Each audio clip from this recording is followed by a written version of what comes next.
Another question for the community. It kind of happened because I saw that he was kicked off a plane. I don't know if you saw anything about that. No OBJ. way. Wait, what? Odell Beckham. He was kicked off a plane? A couple days ago, he was kicked off a plane for being incoherent. Nothing really happened about it.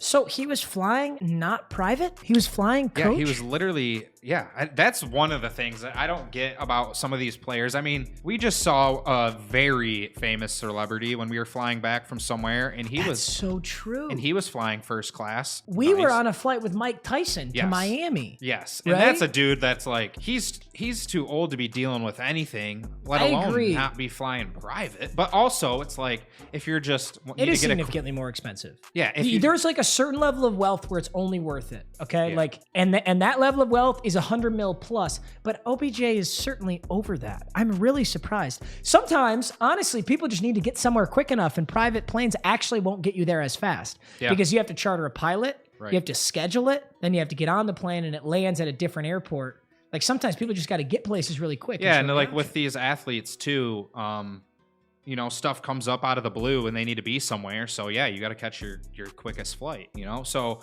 this is Odell Beckham. He was on a flight. Supposedly it seems like he was just like sleepy, and kind of seems like it was maybe a power hungry stewardess or whatever that kind of wanted to just be like, this NFL players thinks he's on top of the world or whatever. He's not listening to me, because everyone else on the plane said there wasn't really an issue. There was nothing that really happened. Really? So they were just being fuckers? Odell Beckham Jr. was recently in the news for being escorted off an American Airlines flight for not adhering to the flight attendants. However, with the wealth he's generated through his playing years, he got back at them by flying on his own terms. So right after he got kicked off, he then went and flew private. He was flying off to some destination. While it isn't clear where he was going, he's been in the news lately because he might sign with the Cowboys or the Bills, right? Flight crew said the NFL wide receiver was in and out of consciousness and wouldn't put on his seatbelt, I'm told. The Los Angeles-bound flight was delayed after Beckham refused to leave, making everybody get off. So he was flying from Miami to LA. Wow, somebody else who was on the plane replied. He said, laughing, comedy hour, forcing us off the plane because you were unresponsive and unruly is not comedy to the hundreds of folks trying to get home, dude. Not cool, man. I guess I empathize with both. If he really didn't do much and someone was just being some flight attendant was just being a dick, that's stupid. But imagine, bro. Imagine you're trying to fly somewhere and you don't leave for 3 hours because some NFL player at the front of the plane isn't responding. Yeah, you're pissed. I would be so mad. And to get for all of this to happen and to have a statement from like his attorney or whatever.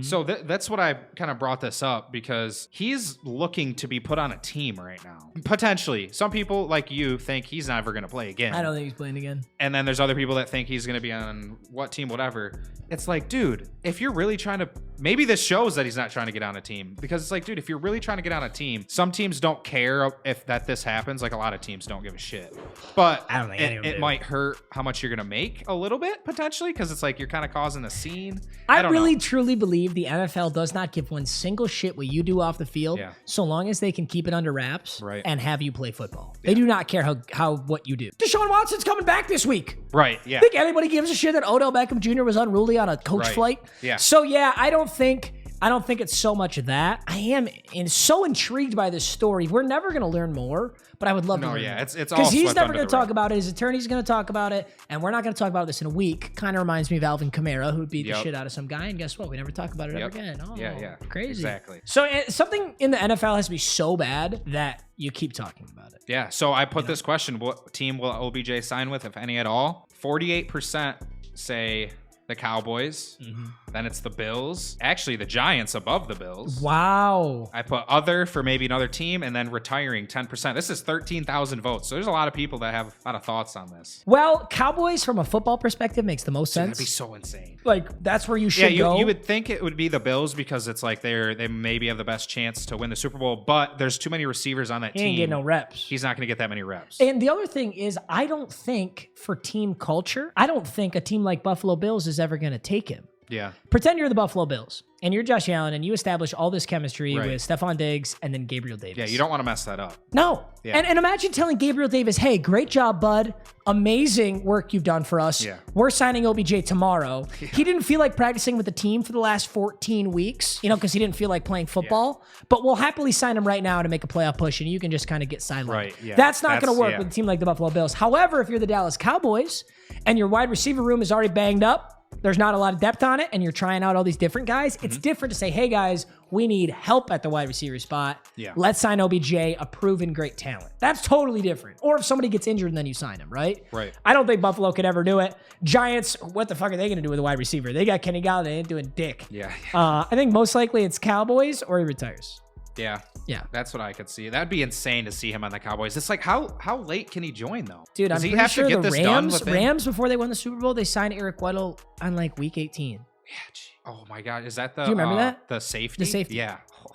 Is that fucked up? That I is. can't believe you can do that. You just start calling up guys who retired, sitting on their couch, like, hey, like, we want to win a Super Bowl. Do you want to, like, come win a ring? It's so different for every player. Like you said, like some players love the game, and don't care as much about the money. And then you have players that just want the money, don't really care about the game. I could see OBJ being that type of dude where he just wants a bag and he's done, obviously, because he hasn't played any of the season. But also I could see him kind of getting stir crazy. He hasn't not played football in a minute. The Tom Brady effect, bro. And you go he's back like, home, I just want to play some football. Yeah. Like- Go back home, you sit on the couch with your wife and your kids, and you're like, holy fuck, I hate my life. Yeah, I need to go play football. exactly. All right, coach, what we got for OBJ?